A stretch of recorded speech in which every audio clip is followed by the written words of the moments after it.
Good morning, gentlemen. Happy Monday. Good morning. Best day of the week. Best day of the week. And we have a pretty awesome guest to bring on today. So I'm pretty excited about that. It's making the Monday just even better. Oh, is it you? Is it you, Ross? Come No, on, you're come our on. guest. It's 15 years ago. Yeah. It's new. Ross from the past. Yeah, about time you got a haircut, man. Yeah. He sent a picture the other day. I thought it was when he started the company because he actually looked 15 years younger. My wife didn't recognize me. She didn't. That's awesome. Well, exciting stuff today. We're going to pretty much jump right into it because we don't want to waste any time with our guest today, Glenn Haussmann from No Vacancy News. Really awesome guy. Excited to have him here. But we do have one quick message from our sponsors at Breezeway. So for anyone who's just now tuning in, if you've never heard of Breezeway, you're about to find out. If you've heard of Breezeway before, you're going to love them. So go ahead and watch this great little video, and then we'll jump right in with Glenn. Meet Breezeway, the leading platform for property care and cleaning operations. Built to coordinate, communicate, and verify all the work done at each property so you can deliver a better experience to guests and owners. Breezeway syncs your property data and reservations into one user-friendly dashboard, taking the guesswork out of scheduling jobs to the right person at the right time. Teams in the field use mobile checklists to get their work done, letting you monitor issues and progress in real time, giving you confidence that every job is done right and every property is clean, well-maintained, and ready. Smart tools to make complex work much easier. Best of all, Breezeway integrates with dozens of PMS systems and IoT devices, so you can optimize your property service programs without switching the systems you already use. Nice. Breezeway has an entire messaging platform too for texting automated service updates, communicating with guests and residents, and offering additional services like extended stays. Delivering quality property care and service is challenging. Breezeway has you covered each step of the way with tools like detailed owner reporting, safety inspections, and inventory tracking. You'll drive more service revenue, save thousands on operation costs, and boost client satisfaction. It's time to power your property care with Breezeway. Go to breezeway.io to learn more.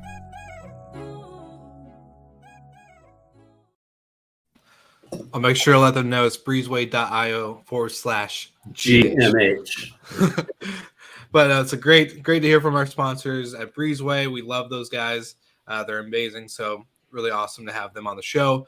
But They paid for my haircut, so thank you. Yeah, they pay for the haircut. But without further ado, we have the man, myth, and legend to welcome to the show. So I'm going to welcome Glenn Haussmann here.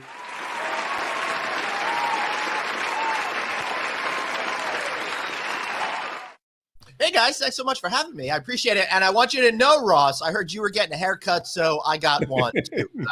I don't want to feel too shabby around you guys this morning. Keeping it clean. I know. Over this whole pandemic thing, I grew my hair really long. It was getting super wavy and out of control. And I finally decided, since we're getting back at it, to for fall conference season, get a little bit cleaned up over there. Looks good. Well, speaking of conference season, Glenn, what are your outlooks on it? It seems like some things are tightening up again. Well, my outlook on it is like I'm glad that I went between super short hair and long hair. But I'm just kidding. Things are tightening up out there. I got to tell you, I'm starting to become increasingly concerned for my hotelier friends out there, what this fall is going to look like. That business travel I think is going to be on the soft side as companies are trying to figure out what they're going to do, where they're going to deploy their people. But also my concern is that scheduled events are going to be a little bit soft. Nothing I haven't been saying for the last year or so, but anytime there's a downturn, I'm fully convinced that XYZ company, instead of bringing 5 people, which is usually the 1 or 2 top individuals with the assistant and the assistant's assistant, and then that person they brought along just so they could learn what everything is about, those folks out there are not going to be attending anymore. But I do think for those of you who are thinking about going to events, you got to go now because it's the creme de la creme of people out there. When Michael and Will, when I went to the Alice conference, the attendance was a little bit soft compared to years before. That had to do with this last minute mask mandate and the general COVID hangover that we've been experiencing. And again, I got to say, congratulations to Jeff Higley and the team for pulling off a great event. It just sucked that there weren't as many people there. But for me, as an attendee, I was able to cut through the chase and find the people I wanted to speak to a whole lot quicker because I didn't have to look through all those other folks that were not really relevant to my goals anyway. Yeah, there's this thing that I've tried to balance in my head on big conferences, good to get the name out, whatever. Right. Smaller conferences are typically a lot more productive for that exact point. You get to speak with who you want. The right people tend to be the ones going, and it's less about going into the sessions anymore, and it's all about, hey, let's run across the street to a coffee or a beer. Was it ever about going to a session? I mean, usually the only sessions I go to. The sessions are good to get your name out, to get the brand out. I'm not saying usually the sessions that I go to are the ones that I'm hosting or participating in. Exactly. But I find my event strategy is to try to set myself up for as many meaningful bump-ins that I can possibly have. I know a lot of people like scheduling all their meetings. I've never been good at that, saying, hey, come talk to me about advertising on my show or doing original content with me, et cetera, et cetera. It's more of a, hey, let's bump into each other, have a conversation, and do a follow-up afterwards. But guys, so about the events. HD Expo was held last week while I was on vacation. They were in Vegas. I was not. But the report back that I had is much smaller audience. But again, the high quality of the buyers that were there was impressive. So I think what's happening is a lot of folks that might have been sending other people are now doing it themselves. And again, I can't underscore the importance of going to High Tech coming up, going to the lodging conference. Pick one of those. Go check it out. Yeah, they're itching to get out, and instead of sending someone else because they're travel fatigued, they're all volunteering. I find myself in that boat as well. I'll take any trip that comes my way right now. Right. So, Glenn, you sit kind of at the beginning of this convergence between hotels and short-term rentals and service apartments and all that. Without any specific questions, where do you think the whole segment is going of hospitality, the blending of short-term rentals, hotels, service apartments? I've got a lot of different thoughts on that, but let me start by thanking the good folks over at Radisson. I'm staying at a Country Inn and Suites right now. And the cool thing about this is these types of properties, these suite type of properties, I think we're kind of like the prototype of properties that we're starting to see develop. And by starting to, I mean over the last 10 years or so, right? I think there's a great mix in it. Last week, I went, and I'm going to speak specifically from the hotel industry side for a minute. Last week, I was taking my kids to a couple of regional amusement parks, and we went to Dorney Park up in Pennsylvania. Fun roller coasters, all of that. They did a great job over there. But I had my chance to stay at the first ever True by Hilton. By first ever, I mean they've got over 200. It was the first time I stayed at one of them. As part of a dual branded hotel with a home 2 suites, 2 good brands that complement each other well, and give owners the opportunity to fill up the home 2 suites with that extended stay guests while also doing transient guests. So I think, Michael G, that this is where we're headed to in the hospitality industry, a convergence of different types of properties that focuses on that short-term rental aspect of it with more of a traditional lodging. I think it lets them hit multiple groups of potential customers while also streamlining back of house expenses. And I think we finally hit a real super, super sweet spot for this business. How many properties like that exist to your knowledge? I don't know. I will say it's an ever increasing number. I can make it up, but if you want to look at the, 77. If you want to look at the history of these types of properties, it kind of started with like an owner had a plot of land and they'd build one hotel here, a transient hotel, and then they'd build an extended stay hotel. Then they kind of put those 2 buildings together, but they were like Siamese twins. They didn't really share any organs. They were just hatched to each other or something like that, right? Then they said, hey, let's improve this a little bit more. And now you only have that one check-in area, and they combined everything. And I think they found the perfect formula for it. That being said, I think short-term rentals is going to take off in an extreme way and has been taking off over the last number of years because it is such a great product. Not only do you need fewer people to operate the hotel, and we could talk about the labor crisis ad nauseum, right? This solves that in some way, while also opening you up to not having to fill as many rooms as possible. You know, if you have guests there for 5, 10, 28 days, you don't have to fill that room 20 times a month. You only have to do it 1, 2, or 3 times a month. So it simplifies everything, lowers the expenses, and gives owners an opportunity to make a strong ROI. But the question is, when we get to the point where everybody's built them and they cease to have an advantage, you know? Agreed. Well, I'm curious because you mentioned the check-in experience, and for me, I'm a big like avid like pusher and like screaming from the mountaintops that, you know, I think I came from the front desk. I started with Marriott Autograph, like doing the front desk check-in, 700 people at a time. Like it was nuts. But what are your thoughts with the check-in experience at hotels now? Is it going to shift to contactless? Is it going to go down that route of more in technology, less lobby waiting? No. Right. Okay. Yeah. Well, it's definitely a yes and no. Individuals are just that. Individuals. Some people don't want to have any connection with human beings. Others find it to be extremely critical. So I think hotels are going to have a mixture of both of those types of things. And quite frankly, I'm both those travelers in once. Yeah. If I'm checking into a casino resort in Las Vegas, the last thing I want to do is wait on one of those lines, right? But if I stroll in right here to this Country Inn and Suites that I'm staying at, well, I'm happy to go talk to the wonderful Gregory who checked me in here last night and have a quick conversation with him. I'm not purposely going to avoid somebody when there's no line. Yeah. So it's really about a matter of feeling. It's a matter of convenience. It's a matter of connecting with the customer in the way that they want to be connected to. Yeah, I think you're exactly right. For me as well, like particularly when I travel overseas, like I don't want to talk to anybody. You've been on a flight all night. You're tired. Just tell me what room number, tell me how to get in, and let me go. Right.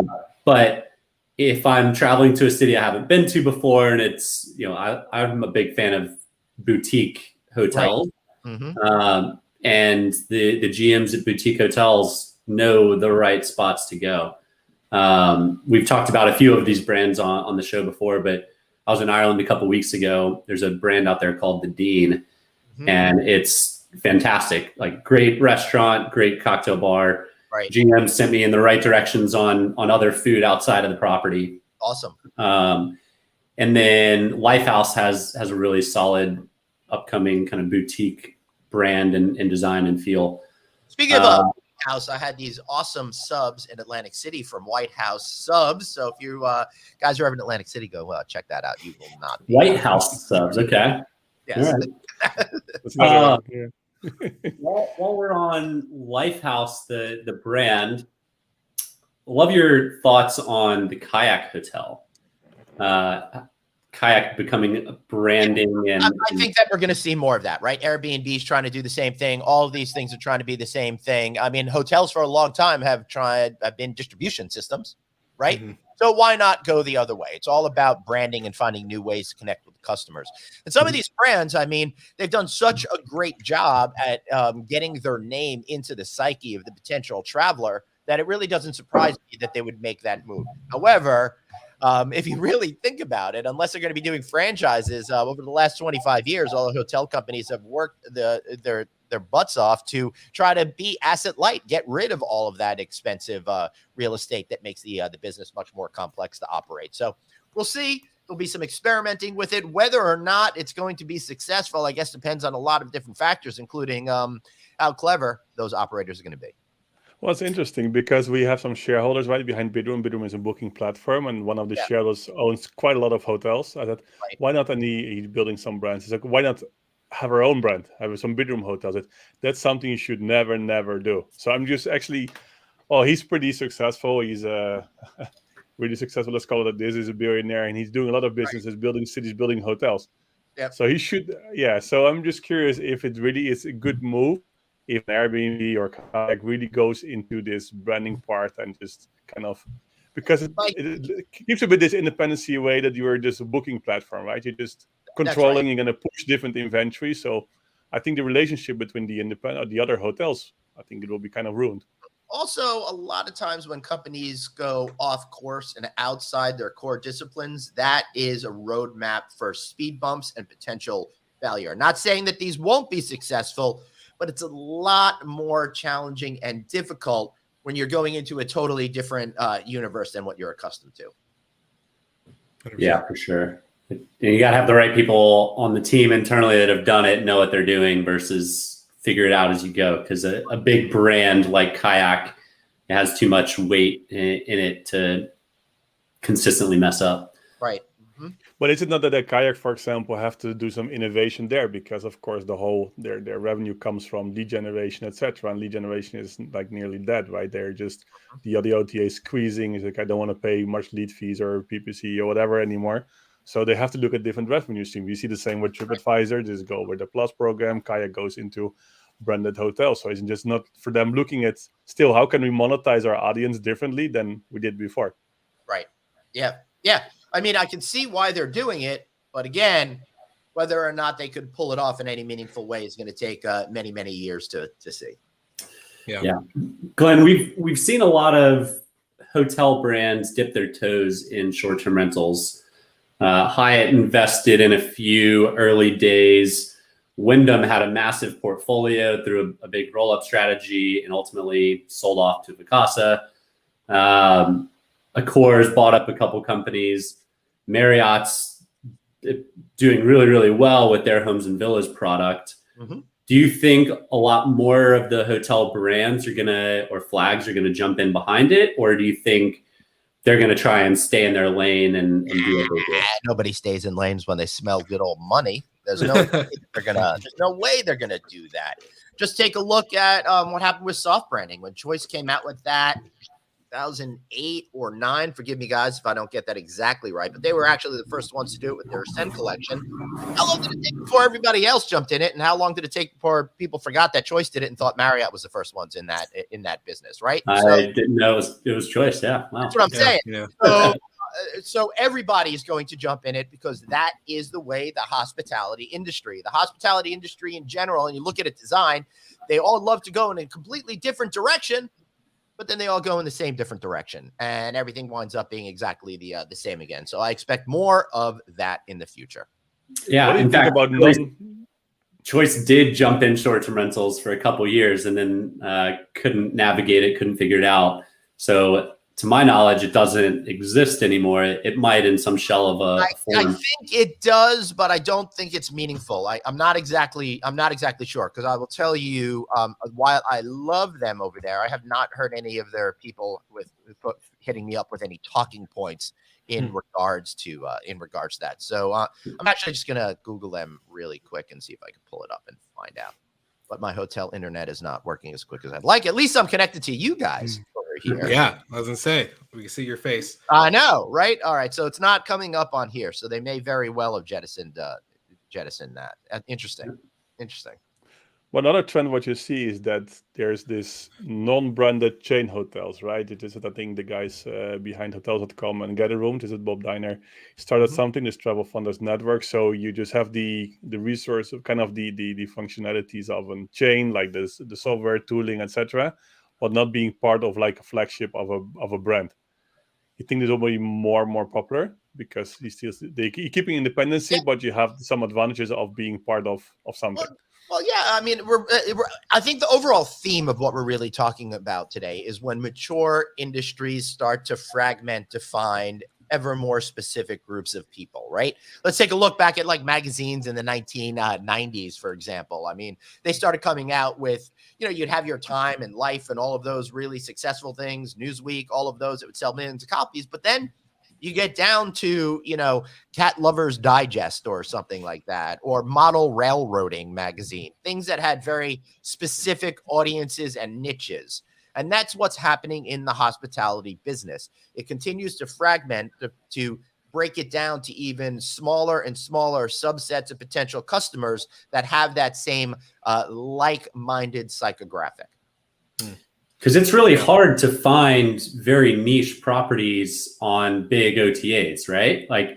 Well, they're there, but they're probably on page 80, right? Yeah. Well, it's like I'll do this one for example because we're looking at a glamping site for our company, and with us, it's like there's glamping on Airbnb, but if you go to glampinghub.com, it's way more different, and way the selection and uniqueness between them is completely night and day. So it's like, yeah, there's glamping on Airbnb, but if the real glampers usually go on, Hip Camp, or they go on Glamping Hub, and that's where all those travelers. You're just proving the point again.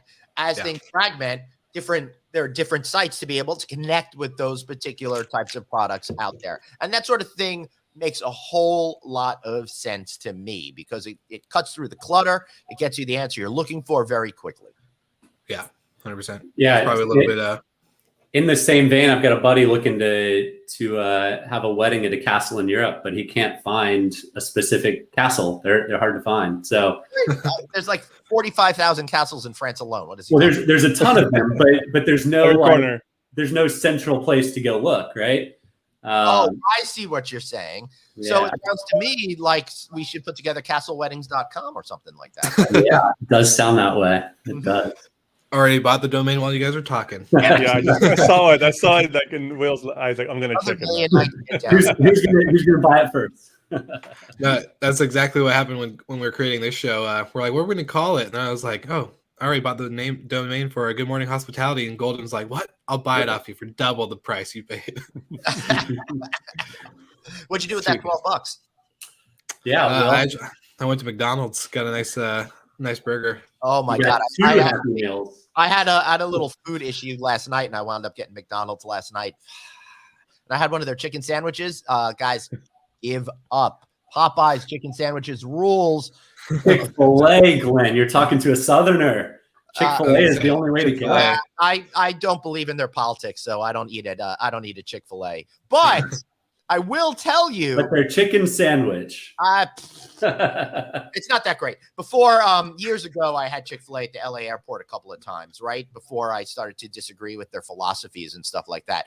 And I thought it was okay. Their fries are pretty good, but it's just okay. There's nothing like, I find it easy to boycott companies that I don't really like all that much, as long as I'm not put in a position where I have to boycott Popeyes for any reason, because that is the best freaking chain fried chicken sandwich I've ever come in contact with.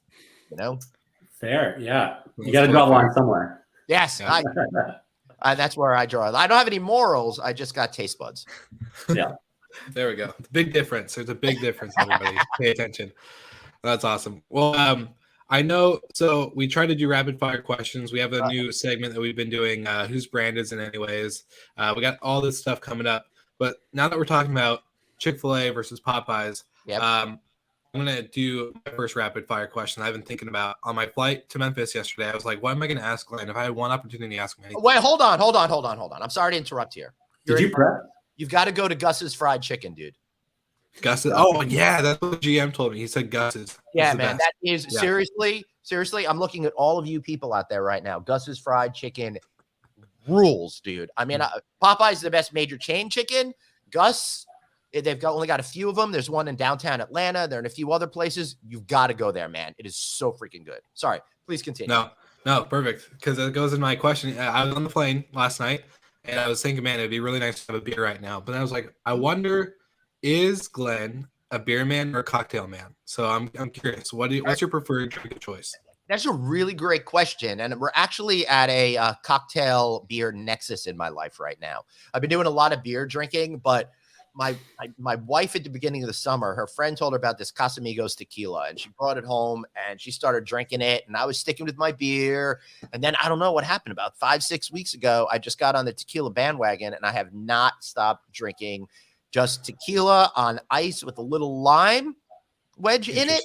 And it is absolutely fantastic. And I'll tell you, Will, when I'm at events and away, I try, depending on the city I'm in, I have different routines. I'll drink beer at industry cocktail parties, but if I'm trying for longevity and not feeling gross in my stomach, like in Vegas, then I go for I'll either get that tequila now, or I'll get a Maker's Mark and ginger ale or something like that. So I don't have to bring in the volume of liquid into to my system.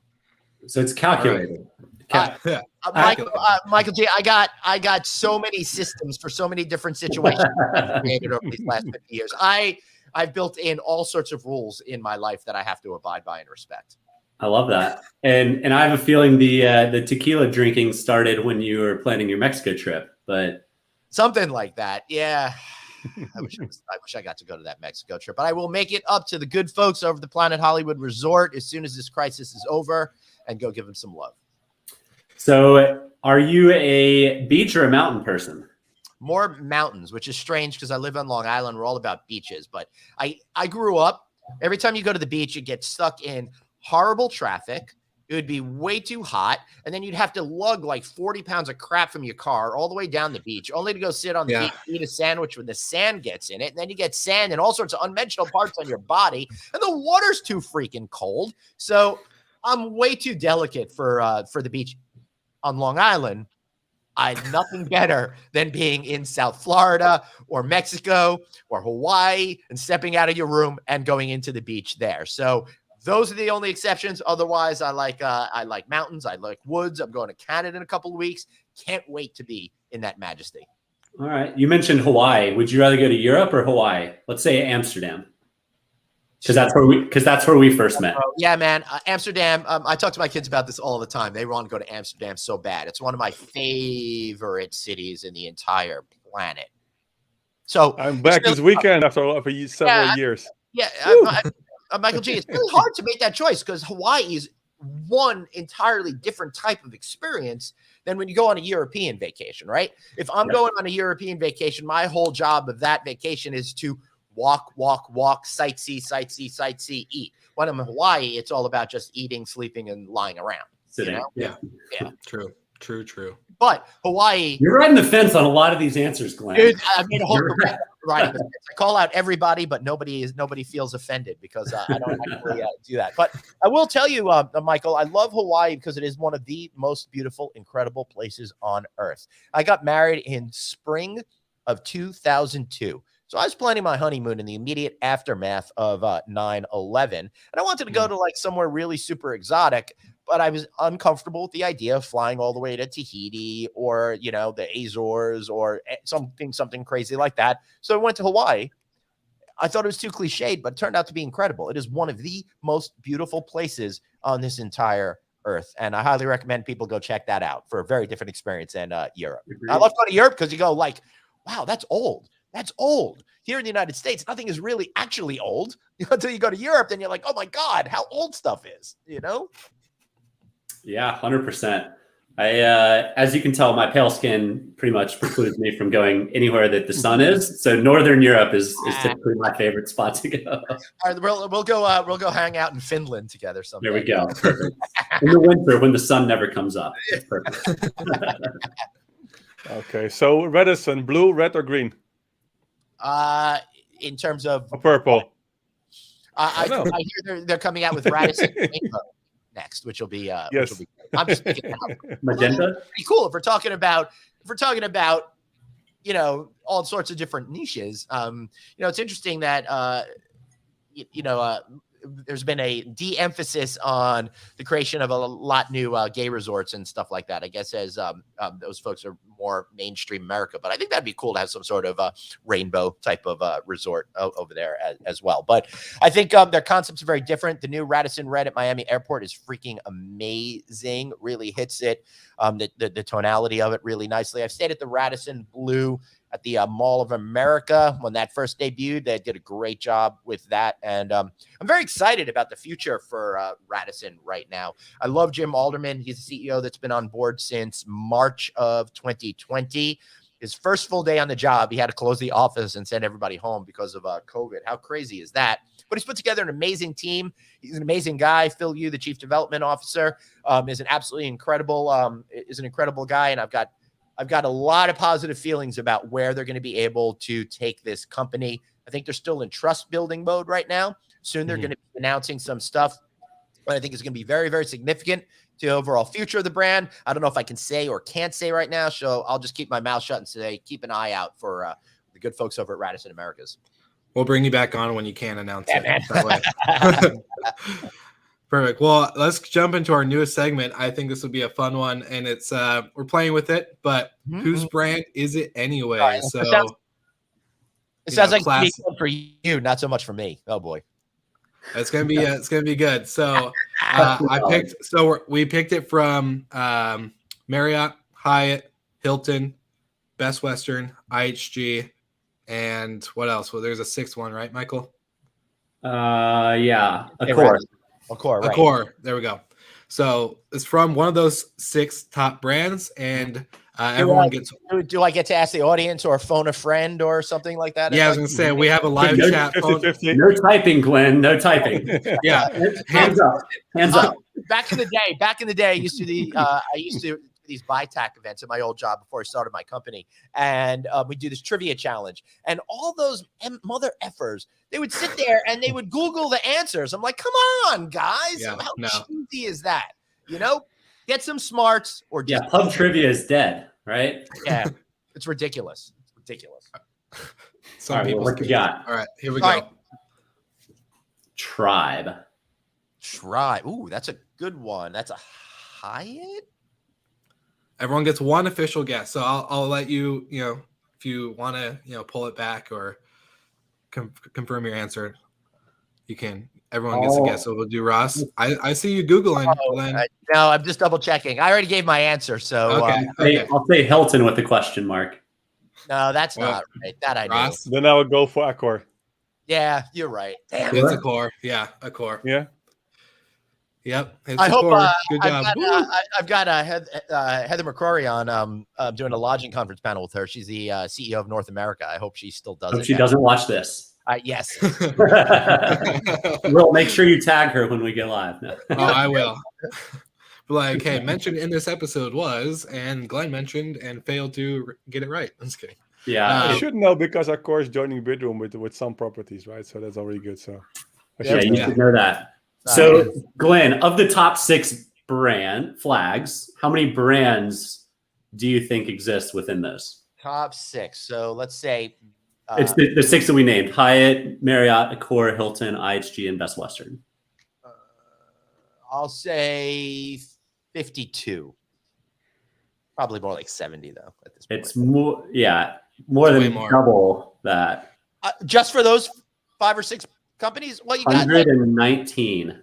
That's ridiculous. That's 119. All right, so you got like 30 for Marriott. You've got Hyatt had 20, and then Apple had 7, so 27.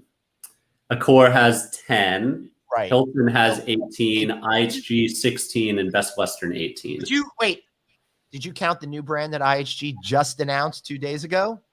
No, so that's 19. We're at 120. Wait, what did they announce? Dude, I've been on vacation. This is my first day back. I know they announced it. Actually, we might have, because Will stumped us last week with a Best Western question, but then I did some research and that property hadn't gone live.